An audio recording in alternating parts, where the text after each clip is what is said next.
అమ్మాయ్యా, అమ్మో నిజంగానా? కొంప మునిగిందే కాంతం. ఏమిటా పొలికేకలు? ఒలి కేకలు కాదు, ఫోన్ కేకలు. పెళ్ళాం దూరం కావడంతో ఆ విరహ బాధ తట్టుకోలేక అల్లుడు గారు ఆఫీసులో అందమైన అమ్మాయిని సెక్రటరీగా పెట్టుకున్నారట. శాంతి, అల్లుడు గారు ఆఫీస్ లో పర్సనల్ సెక్రటరీ పెట్టుకున్నారట. ఆవిడ గారు అతన్ని అతుక్కోక ముందే జాగ్రత్త పడు. శాంతి, ఆ పర్సనల్ సెక్రటరీ ఎవరు ఏంటో వివరాలు కనుక్కుండ్రా. ఒట్టి వివరాలే కదమ్మా, అసలు అయ్య గారికి అమ్మాయికి ఉన్న కనెక్షన్ ఏదో.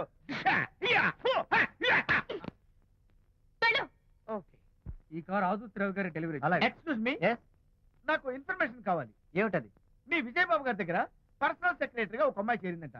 ఆ అమ్మాయి ఎవరు, పేరేంటి, ఊరేంటి, విజయబాబు గారి గదిలోకి అమ్మాయి ఎన్నిసార్లు వెళ్తుంది, లోపల నుంచి బయటికి ఎన్నిసార్లు వస్తుంది, విజయబాబుకి ఆ అమ్మాయికి మధ్య ఉన్నది ఫ్రెండ్షిప్, రిలేషన్షిప్, ఇంకా ఏమైనా ఉందా? ఆ తదితర వివరాలు నాకు కావాలి. Just a minute. వీడేంటి జస్ట్ ఏ మినిట్ అని నాస్టేలో లోపలికి వెళ్తున్నాడు? ఇదేంటి కారా విమానమా పైకి వెళ్ళాడుతుందండి?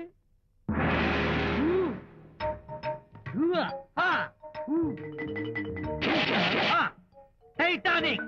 వీడేంటి నా టైప్ లో నమస్కారం చేస్తున్నాడు? ఏరా, మా విజయ్ పిఎస్ అడ్రస్ నీకు కావాలా? ఆమె అతిలోక సుందరి, భూలోక పందిరేని నీకు తెలియాలా?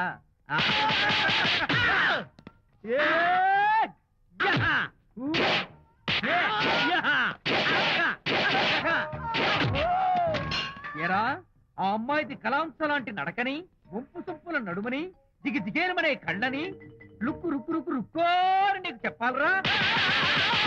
అమ్మో, అత్తం నేను కొట్టినట్టే కొట్టావు.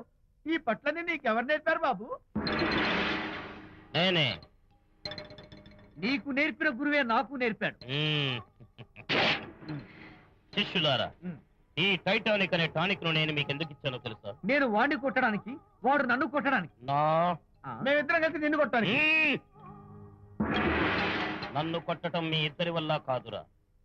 ఈ టైటానిక్ అనే టానిక్ ను ప్రాణం పోయేటప్పుడు, మానం పోయేటప్పుడు, లేక అవి రెండు జాయింట్ గా పోయేటప్పుడు మాత్రమే ఉపయోగించమన్నాను. ఇంకొకసారి ఈ విద్యను మీరు కామెడీగా ఉపయోగించారు, టైటానిక్. అమ్మాయి గారు, అయ్య గారి పర్సనల్ సెక్రటరీ ఉందండి. అబ్బబ్బబ్బబ్బబ్బబ్బబ్బబ్బ, ఏమి బ్యూటీ అండి! జిగు జిగు జిగాని మన కళ్ళు, బ్రహ్మాండమైన నడుము, ఆ నడకుందండి రజహంసలాగా. ఓ రుకు రుకు రుకు రుకు రుకు రుకు రుకు. అబ్బా అబ్బా! వచ్చారా? అల్లుడి గారి ఆఫీస్ లో ఆ టైపిస్ట్ పిల్లని 4 దులిపి వచ్చారా? 4 ఏమిటి, 44 దులిపించుకొచ్చా. అదేమిటి? అదేమిటంటి, నీ పెళ్ళానికి లేకపోయినా నీకైనా బుద్ధి లేదా అని చీవాట్లు పెట్టింది ఆ పిల్ల. మీ అల్లుడు చాలా మంచివాడు, అతన్ని అనవసరంగా అనుమానించి నీ కూతురు కాపురం పాడు చేసుకోవద్దు అని ఇంత గడ్డి పెట్టింది. చూడు, నీకెలాగూ